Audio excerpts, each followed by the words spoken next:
Hey everybody, Fire Mama here, and we're in between rain showers, so I'm going to do this part quick. But the elderberries are starting to turn, so I wanted to get out here and get some of them picked before the birds got to them, and I wanted to show them to you in case some folks don't know what they look like.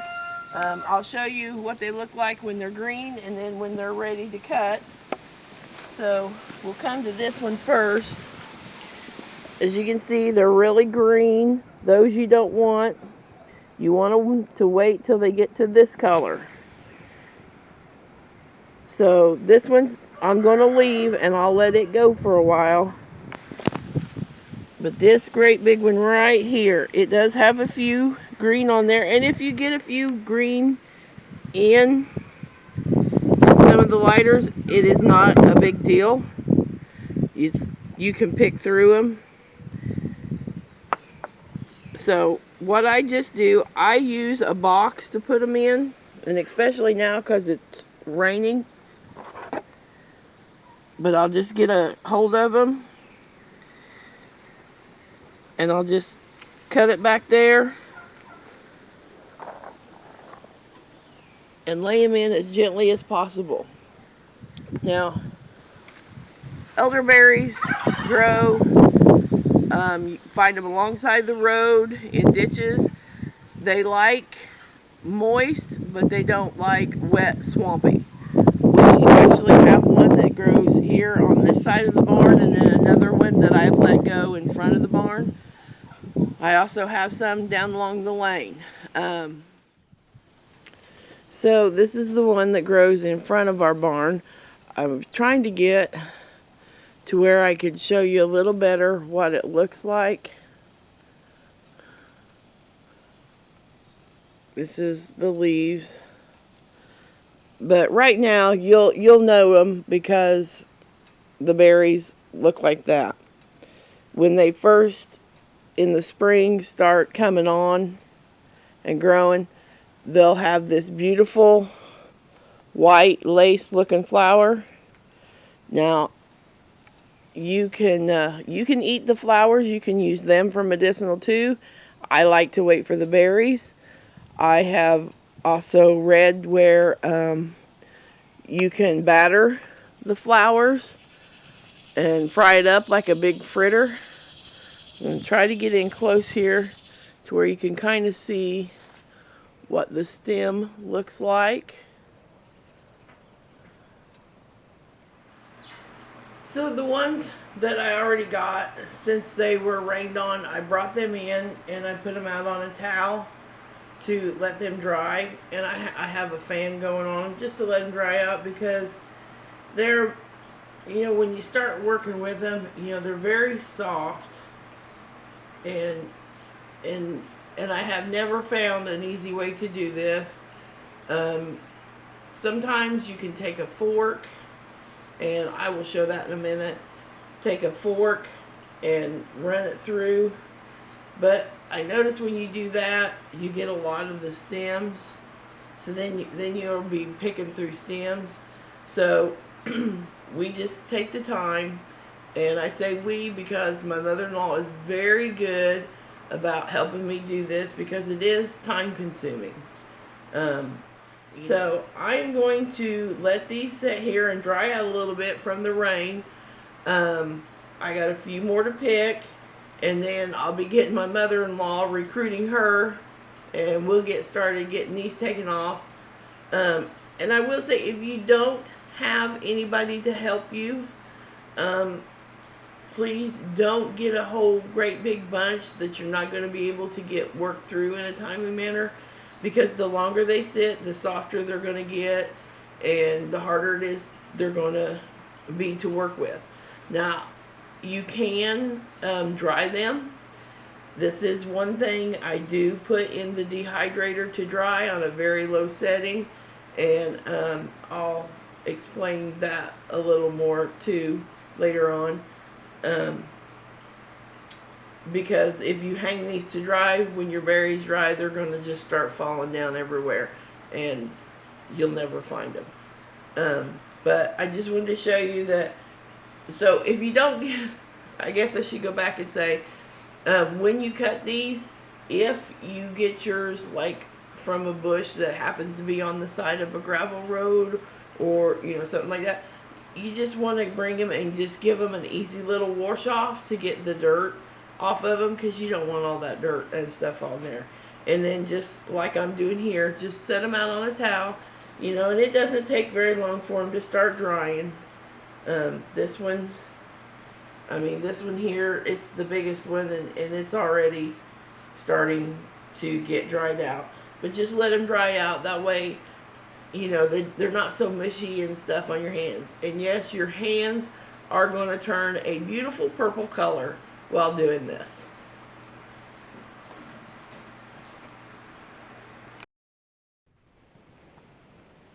So I have come down the lane to the bush that grows just right along our lane.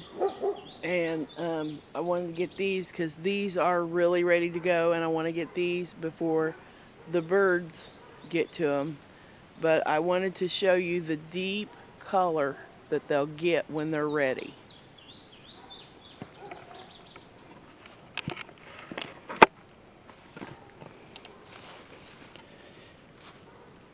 And I did fail to mention, normally I have learned that once they are really ready, most of them on there are ready to be picked, the stem that they're on turns red. So I have a whole bunch of them here that are ready to be cut off and picked. So I'm going to get those and get my mother-in-law, and we're going to get to work stripping these off.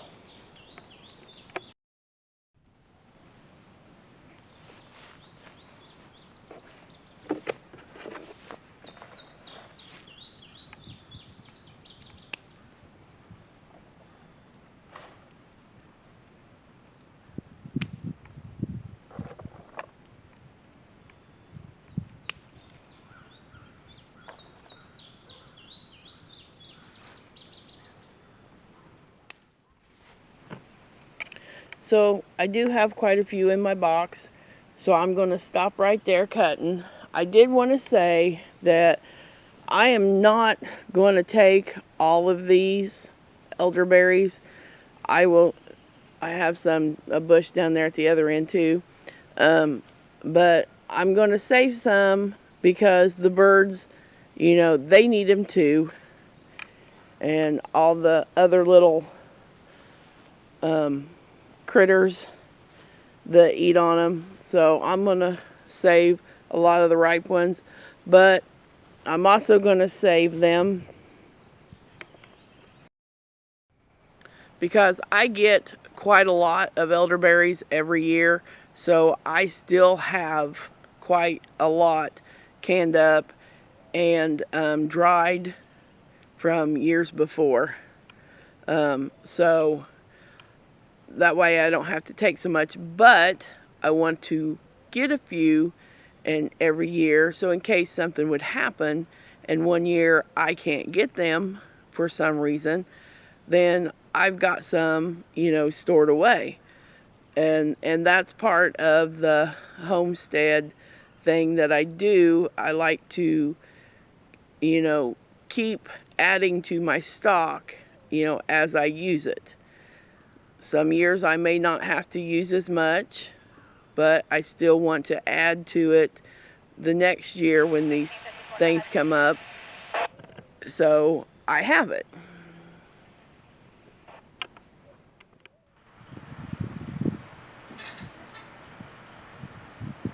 So we've started the process of taking the elderberries off.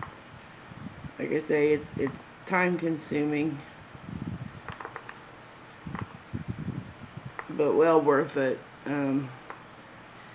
I found the easiest way is just to gently roll your fingers across and they'll come off. You'll get a sprig or two in there. Just pick it out. Don't drive yourself insane trying to get all the little pieces out. But I've also seen where Some people say you can take a fork and kind of work them down, which it does work okay, but if you get too many, it bunches up in the fork and it doesn't pull real good.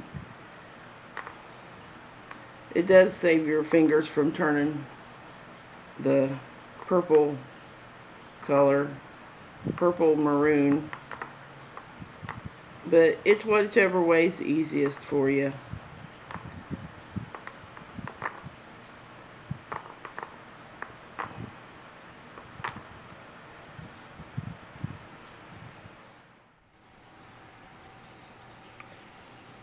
Now that we have the berries all stripped off of the stems, I've got it in a pan and I have just a tiny amount of water in them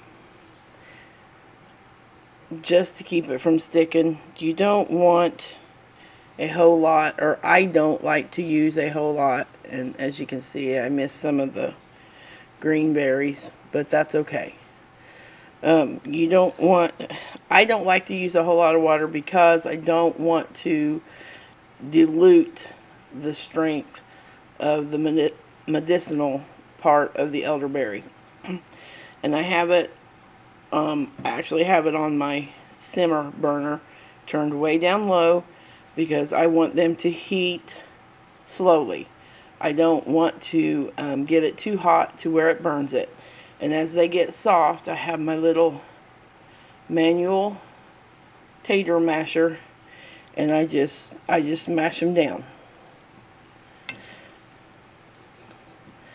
And you'll do that till they get good and warm, and you've mashed them all, and you've got more juice than you do pulp. You'll be able to tell when you've mashed all the juice out of it that you can mash.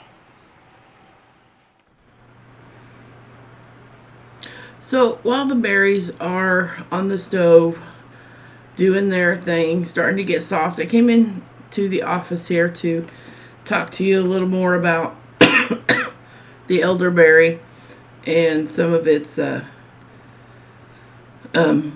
main medicinal use that it's for. It is a very wonderful immune boosting herb.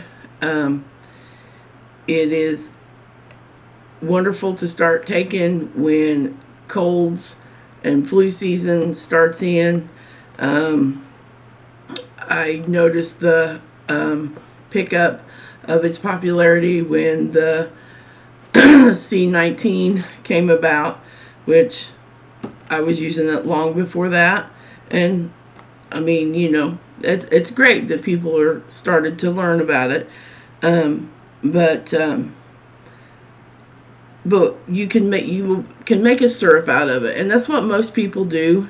And when you make that syrup, you can add things like fresh grated ginger or echinacea, and then you just boil them down slowly to make kind of a thicker syrup, and you just bottle it up and you put it in the fridge, and it keeps for 3 months, maybe 4 months. But I don't like to do that because by the time it's no good in the fridge, it's no good, and now we're in cold and flu season. So what I like to do is I will make the syrup, and I just like to put mine in jars after I get it strained out, which, by the way, the pulp, the chickens love it, and it's great for them. What I'll even do when I have a great big bunch of it, I will separate it out and put it in containers, and I'll put it in the freezer and give it to them throughout the winter months. And I mean, it's good for them too when it's really hot, because it gives them a little extra boost, along with their plenty of water. Anyway, got off the subject there. But so I follow the Ball canning book. the berry section on how to can berries, and it goes for most of your berries, including elderberries. The only thing I do not do is, in the canning book, it calls for you to add sugar. I don't want all of that sugar in my juice. I just plain juice after I get the pulp strained off. Put it in I'll just put it in jelly jars, because I don't want to put it in bigger ones, because when I open that, when I'm ready to make the syrup, I have all that from the big jar that's going to set in the fridge and possibly go bad, before I use it, So that's why I just do it in the half-pint jelly jars. And just follow it's just a boiling water bath, and I believe it's 15 minutes, on the rolling boil. But then when I do make the syrup, I normally just add, I'll add a few cloves of crushed up garlic and some fresh grated ginger in there, and then reduce it down. But now, I will, like if I'm giving it to the grandbabies if they need it, I don't give them the whole clove of garlic that's in there, but I do leave it in. That way it's still drawing the properties from the garlic. And I still, when I'm making the syrup, I don't add sugar to it. When it's ready to give to them, I just put some honey in it for sweetener, because the honey is a whole lot better for them. So anyway, but a little more about the elder, which I think I touched on this when I showed you when I was going to cut them. When the elder starts blooming, the flowers, you can get those, and they're also medicinally. They look like a giant doily to me. Is what a lace doily is what they look like to me. If I can find a picture, I will try to overlay that in. That way you can kind of see what the flower looks like. But, and I mentioned this before too, again, I'm sorry if I'm repeating myself, you can deep fry the flower and eat it like a fritter. But if you can make a tea out of the flower, it is considered a diuretic, which makes you sweat, which is a natural way of breaking a fever. So, which I use other things to break the fevers. I don't usually use this, but I might maybe next year, since I do have a lot of the berries juice already saved up, I might start getting some of the flowers, because the elderbush it's plentiful around us. If you do have the opportunity to go out along the roadside, like I said, they are starting to turn. But just remember, only take what you'll use. Don't waste. Other people might be out trying to look for these things too, to get started in their own health journey. But it is a very good thing. Now I will say this: I dried a lot of them from last year, because those that are dry will last forever. I have them air sealed in a jar. They'll last forever. Plus, I can just make a tea out of it. If I just want to make a tea with some honey, I can just do that. Or if it comes a time that I can't get to any fresh berries, I can take the dried ones and just add them to a little bit of water, let them hydrate, and they'll come back and I can get the juice that way. But, same principle as, making a cup of tea out of them. So I really do encourage you to go find you some elder and just experiment with it. It really is a good herb. I along with a lot of the other herbs that I talk about. I'm going to try to do more when I do videos about working with herbs. I'm going to try to do more of a sit down and discuss more of the herb with you instead of just rushing through. This is what I do. Here you go. Go out and try it. Because it is important that you understand. And again, there's lots of books, herbal books out there. If you want to get started in working with herbs, go online and order you one, or in my area there's not a bookstore close. We have to go drive about an hour to get to the closest bookstore that has these things and such, good books and stuff. But and just read the book first. You don't have to do all the herbs at once. Just pick a couple that you can probably find along the roadside, or and also let me say, even though some of these things you can't find along out in the field, if you're not accessible to field or the country, a lot of people live in the city, you can order dried herbs from different places. One of the places that I have ordered from before and I love dearly is Mountain Rose Herbs. Their herbs are excellent. But there's also places like Amazon, and there's other herbal places. But anyway, so just find you a few that you want to start working with, and just learn their uses, what they're good for. 90% of the herbs that are medicinal you can eat, so you can also eat your medicine, which eating is one of my favorite things to do. So yeah, that's all for that. I'll stop right there. I don't want to bore you too long on this stuff, but herbs are a great thing. So we'll get in there and we'll check and see what the berries are doing.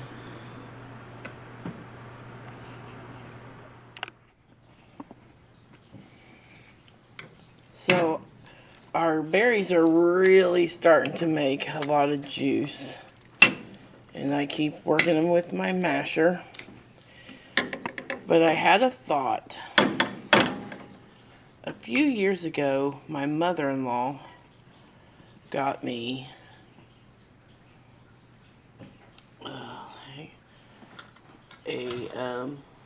I'm not sure what it's called. Well, the box says it's called a hand blender. I don't know. It's pretty up close. Anyway, I call it a boat motor mixer. I'm going to try that and see what this does, and see if it pulverizes them a little more to get all the juice out. That way when we go squeezing it out our juice bag, we get all the juice possible. So hopefully I don't splatter this everywhere.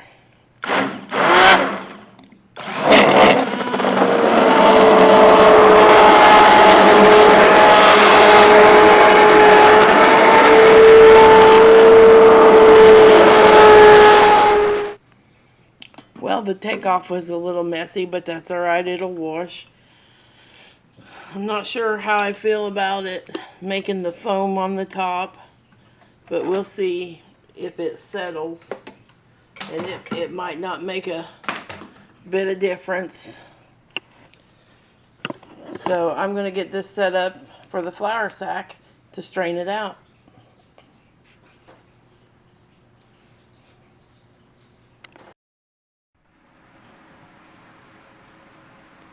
I have the last bit of the smushed elderberries in my towel, and then what I'm going to do, since this is the last bit and it's time to do chores outside, I just put a rubber band, twisted my towel and put a rubber band around it, and then tied it to the little arm of my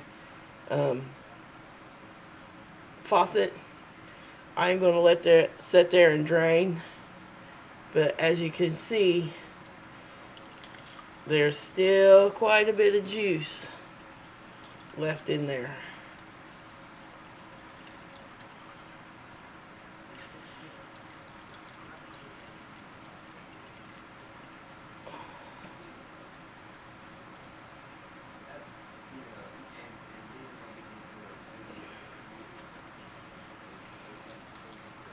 So I'm going to let that sit there and drain and go do my chores and wash my hand.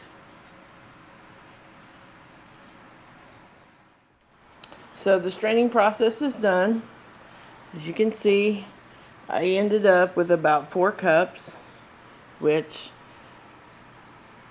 that's a good amount.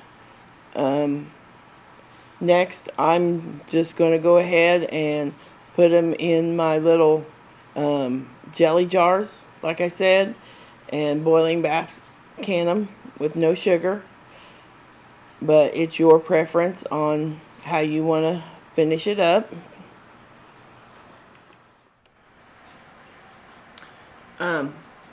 You can always go ahead and make your syrup, and